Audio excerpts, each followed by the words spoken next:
All right, Aquarius, welcome to your weekly horoscope for January 19th to the 25th. My name is Athen. Now, if you're new to Sidereal Astrology, please check the description down below because your sign might be different. All right, so Aquarius, the emphasis this week is on your 12th house of behind-the-scenes activities, spirituality, and all in all, it's just this whole cyclical time of you to rest up before a new beginning of your life because the fast-moving planets are going to go into your first house here shortly in about pretty shortly. Actually got Mars in there now. You're going to have Venus in there by the end of the week, but then the Sun's going to be following in a few weeks. So one by one they'll be going in there, but still a strong emphasis on the 12th. So now's the time to rest up and do any type of intuitive, paying attention to your dream space, getting in touch with yourself spiritually, having that meditative time in your life before the new cycle. Now, that's based on the fact that we have the new moon on Tuesday, and then we also have Mercury retrograde on Wednesday in that 12th house, leading you into February. But before we get into that, let's go ahead and look at Monday, the Monday time period. And it all starts with this overall energy that you've been hearing me talk about with the North Node, with Uranus, and with Pluto. This whole T-square involving those three elements. Now, Monday through Wednesday is very important in regards to this because the South Node is going to be conjunct Uranus during this time. So the South Node has to do with our past lives, past energies, and it's about what we're releasing or letting go of in order to move into the new direction of our life, which is symbolized by the North Node. So with Uranus going over here, all those slow-moving planets, including Uranus, are about releasing and letting go. And then when we do with Uranus, Uranus shows us the tremendous amount of freedom when we do anyway. So both emphasize the South Node and Uranus about letting go and releasing, and then some sort of freedom coming about from that. Now, the house that it's transiting for you is the second house, the South Node and Uranus. So your whole North Node direction and where you're headed has to do with the deeper elements of life. You have the North Node in the 8th. And this is what this whole path is for you this whole year, is getting deeper, more real, more connected to your roots, your true spiritual roots. Now, to do that, we have to let go of some things, and this is the second house. The second house has to do with essentially the more physical elements of things, because the North Node in the 8th has to do with the much deeper elements. You know, the 8th house is a deeper element of life. The second house is about the surface. So this can do with things that have to do with your finances, with your sense of self-worth, with material abundance, with the things that invoke the senses. Some sort of releasing taking place here in regards to something in that area for you in particular. Some old notions about some of these things. So whatever it is, reflect on it from Monday through Wednesday. And the best advice I can give you is that with this Uranus transit, essentially Uranus is showing you that you already have the freedom here. There's nothing you need to move into the South Node. You don't need to, perhaps get more involved with, focusing too much on the finances or focusing too much on the material side of things. You want to let go and release, and then naturally through that freedom will start to come out that is naturally there and never really goes away anyways. That's how this energy works in this sort of part of your chart. So reflect on that Monday through Wednesday. Now, also on Monday, we've got Mars going conjunct over Neptune in that first house of yours in Aquarius. So you guys have been very motivated, like I've been saying. There is this energy of new beginnings starting to come about. It's Mars there, and Mars has been basically, about your goals, your ambitions, getting some things done.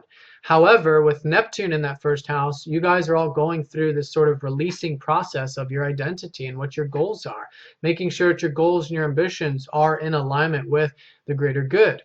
And so when Mars goes over Neptune for Monday and Tuesday, it's very important that during this time you take that meditative approach to it, that compassionate now moment approach. Mars is very energetic, wants things now. Just take a sort of step back, let go a little bit, and then through that presence, things will naturally unfold for you. But it'll still be a time of getting things done if you're taking that Neptunian approach to things. Now on Monday as well, we've got Venus opposite up to Jupiter, involving your 6th and your 12th house here.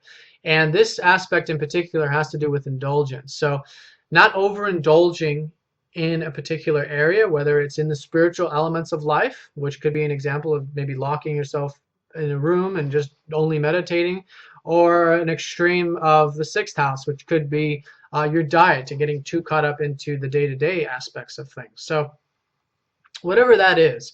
In particular, you guys have had Jupiter transiting your sixth, which is lots of abundance and good fortune with your routine, with your health, your self-improvement. You want to balance all of that with this sort of spiritual time right now. And this energy can be very enjoyable, actually. Monday can be a very enjoyable time when you find that nice balance between the day-to-day and the spiritual side of things. So it could be just having that presence in what you're doing on the day-to-day level. Now on Tuesday, we've got that new moon in that 12th house, which is in Capricorn. Some sort of new spiritual understanding, or maybe just a new period of your life where there's some rest and presence and just enjoying the simple things. So whatever that is, the new moon energy is about reflecting. And this is especially emphasized because Wednesday, Mercury's going retrograde in that 12th house. So you really want to treat the first middle part of this week a reflecting time. Really, for you, definitely go within, do that introverted stuff, see what's going on, spiritually, what you really enjoy in life. It's that 12th house is very deep psychological, very deep psyche in terms of what you really enjoy. And whatever that is, something new will spawn here. Maybe it's something new in particular, maybe it's a new idea or new concept. Whatever it is, it'll be there around the new moon. So you want to pay attention and use this time to really reflect, so that once the full moon energy starts to fill up, you got a very clear idea in terms of what exactly you're going to be working on in this department for the next 30 days and also for the next 6 months when we have the full moon involving your 12th house 6 months from now.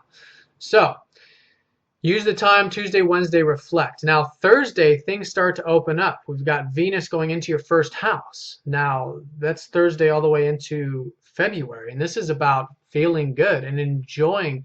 Venus in the first house is essentially about enjoying life. It's about enjoying also the way you look. First house is your self-image, so dressing up, taking care of your self-image, looking good, feeling that vibrant energy there. And Venus does rule relationships also, so Venus in the first house is definitely some good connections that can come about from this. So things open up Thursday, and it all starts with that Venus energy. Then on Thursday and Friday, we've got Saturn sextiling up to the Sun, which is very much about this whole new moon, because the Sun, the new moon, it's leading into this. It happened in Capricorn. Saturn rules Capricorn. So there's some sort of discipline in regards to this new moon. Maybe getting more disciplined with your spiritual self could be the case. Making sure you're having that presence in your everyday environment. Whatever it is, this is where things really start to open up, and then you have that positive aspect by your ruler Saturn sextiling up to the Sun Thursday, Friday, and onward, helping you, and it's a very flowing sort of energy. So that's when, anything that came to you around that full moon, you definitely want to start to implement. Now, one thing I want to say about this Mercury retrograde, which I forgot to mention, is that you want to treat this whole experience about spirituality and all these things all the way into February as a learning experience. Oftentimes Mercury is talked about in terms of what not to do, but Mercury isn't about that. Mercury is about learning through experience.